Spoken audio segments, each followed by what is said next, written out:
So ayan mga kadiskarte, pagkagaling natin ng Valenzuela kanina, rekta tayo dito sa Taguig. Ito yung gagawin natin. Honda City Transformer yung tawag nila dito sa gantong model ng Honda City.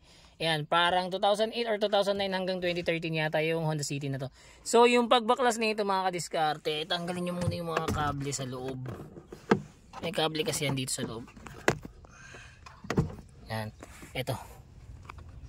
Dalawa yan. Kailangan yung tanggalin yun, okay? Tara, baklasin na natin siya. So ito, natanggal na natin yan. Tapos yan, pag natanggal nyo na yan, ito. May dalawang tornilyo yan. Ito, tapos ito yung isa. Bago nyo matanggal to. Tanggalin nyo ito ilalim.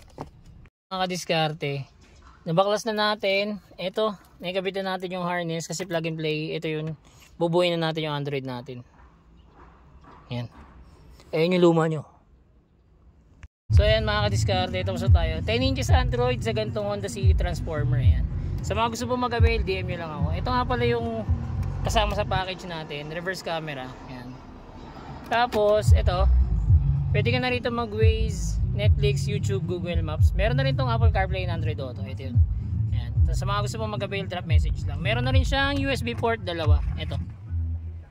Pwede ka na dyan manood or mag-charge ng cellphone. Ayan. Sa mga gusto po mag-avail, drop message lang.